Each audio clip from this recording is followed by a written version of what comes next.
आकाश पूरे घर को चुनौती देकर अपनी सारी हदें पार कर देता है और सूरज गुस्से में आग बबूला होकर कहता है कि अब दुश्मन से कोई समझौता नहीं बल्कि सीधा मुकाबला होगा। लेकिन आखिर ऐसा क्या हुआ कि घर में ढोल नगाड़ों के साथ गुस्से आकाश ने पूरे परिवार का जीना हराम कर दिया और सूरज को उससे निपटने के लिए खुद मैदान में उतरना पड़ा। चलिए आपको पूरी कहानी बिल्कुल शुरू से विस्तार से सुनाते हैं ताकि आपको एक एक ट्विस्ट और ड्रामा साफ समझ में आ जाए। कहानी की शुरुआत में हम देखते हैं कि काव्या अपने भाई सूरज के पास आती है और पूछती है कि भैया आपने मुझे क्यों बुलाया। इस पर सूरज बिल्कुल सीधे शब्दों में कहता है कि आज मैं भी तेरे साथ हॉस्पिटल चलूंगा क्योंकि तेरे पूरे स्टाफ को तेरी शादी के कार्ड बांटने हैं। काव्या इस बात से घबरा जाती है और कहती है कि भैया इसकी क्या जरूरत है, लोग फालतू की बातें बनाएंगे और कहेंगे कि पति को गुजरे हुए अभी 2 साल भी नहीं हुए और यह लड़की दूसरी शादी करने चल दी। काव्या की यह बात सुनकर सूरज का खून खौल उठता है और वह कहता है कि किसी की इतनी हिम्मत नहीं है जो तेरे बारे में कुछ गलत बोले। अगर किसी ने जुबान भी खोली तो तेरा यह भाई उसका मुंह तोड़कर रख देगा। काव्या उसे समझाने की कोशिश करती है कि आप हर बात पर लड़ने क्यों आ जाते हो, जब जरूरत ही नहीं है तो किसी को बुलाना ही क्यों। लेकिन सूरज बहुत ही मजबूती और प्यार से उसे समझाता है कि तू कोई चोरी नहीं कर रही है, तेरी शादी एक अच्छे और समझदार लड़के से हो रही है और तुझे अपनी जिंदगी दोबारा नए सिरे से जीने का पूरा हक है। तभी वहां ईशा आ जाती है और सूरज को टोकते हुए कहती है कि जब काव्या अभी तैयार नहीं है तो उस पर जबरदस्ती क्यों कर रहे हो। शादी के बाद बंटी और काव्या दोनों मिलकर सबको अपने तरीके से संभाल लेंगे। लेकिन सूरज ईशा की बात पर भड़क जाता है और कहता है कि मैं अपनी बहन को पिछले 24 सालों से जानता हूं और उसके भले बुरे का फैसला लेने का मुझे पूरा हक है। ईशा को तुरंत समझ आ जाता है कि सूरज का गुस्सा असल में काव्या पर नहीं बल्कि महका और आकाश वाले मामले की वजह से उसके ऊपर निकल रहा है। सूरज जब बात करने से मना कर देता है तो ईशा उसे पकड़कर सीधा बिस्तर पर गिरा देती है। सूरज चिढ़ते हुए कहता है कि ऐसे गिराकर कौन सॉरी बोलता है,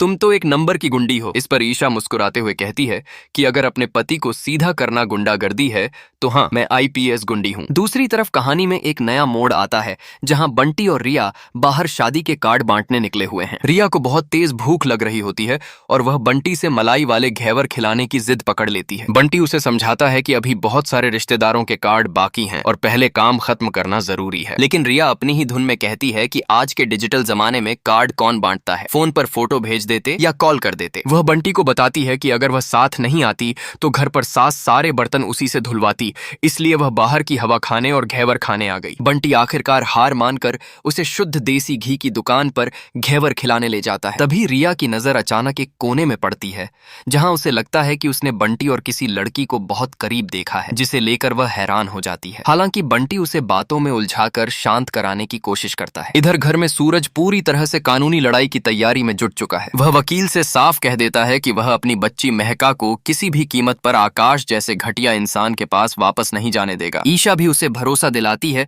कि उसने अपने कॉलेज के दिनों के एक बेहतरीन हाई कोर्ट वकील से बात की है जो कस्टडी के मामलों में माहिर हैं और फीस की बिल्कुल चिंता करने की जरूरत नहीं है। इसी बीच महका घर में खेलती हुई नजर आती है तो सूरज उसे प्यार से समझाता है कि अभी सेहत का ध्यान रखना है और ज्यादा भाग दौड़ नहीं करनी है। तभी ईशा को पुलिस स्टेशन से बैंक डकैती और कालिया गैंग के हमले का एक जरूरी कॉल आ जाता है और उसे तुरंत ड्यूटी पर निकलना पड़ता है। सूरज जाने से पहले खुद अपने हाथों से ईशा को खाना खिलाता है और प्यार से कहता है कि जो पत्नी पति के हाथ से खाती है उसका प्यार दोगुना हो जाता है, जिससे घर का माहौल थोड़ी देर के लिए बहुत खुशनुमा हो जाता है। लेकिन ये खुशी ज्यादा देर टिक नहीं पाती क्योंकि असल ड्रामा तब शुरू होता है जब आकाश फिर से अपनी घटिया चाल चलता है। आकाश काव्या और ईशा पर दबाव बनाने के लिए शर्त रखता है कि ईशा अपनी पुलिस की वर्दी छोड़ दे और उसके खिलाफ सारे केस वापस ले ले, वरना वह अपनी बेटी को छीन लेगा। सड़क पर जब आकाश बच्ची पर हक जताने की कोशिश करता है तो बच्ची साफ कह देती है कि पापा बहुत गंदे हैं और उसे सिर्फ अपनी माँ के पास रहना है। बच्ची की यह बात सुनकर आकाश का घमंड टूट जाता है, लेकिन वह कोर्ट जाकर बच्ची को छीनने की धमकी देकर वहां से चला जाता है। कहानी का सबसे बड़ा धमाका तब होता है जब सूरज और ईशा घर में नहीं होते। इसी बात का फायदा उठाकर आकाश ढोल नगाड़ों के साथ नाचते गाते घर के अंदर जबरन घुस आता है और झूठा दिखावा करते हुए कहता है कि मेरी बहन की शादी है तो मैं जश्न मनाने आया हूँ। वह पूरे घर में बदतमीजी करता है और घर वालों को नीचा दिखाने की कोशिश करता है। जब घर वाले उसे कानून और सेक्शन 329 के तहत बिना इजाजत घुसने पर जेल भेजने की चेतावनी देते हैं तो वह उल्टा अकड़ दिखाने लगता है। यह सब देखकर परिवार का सब्र टूट जाता है और तभी सूरज यह कड़ा फैसला लेता है कि अब आकाश के सामने झुकने का वक्त खत्म हो चुका है। कल वह खुद जाकर आकाश से सीधे टकराएगा और अगर उसने सीधे रास्ते बात नहीं मानी तो सूरज उसे अपने तरीके से ऐसा सबक सिखाएगा कि वह जिंदगी भर याद रखेगा।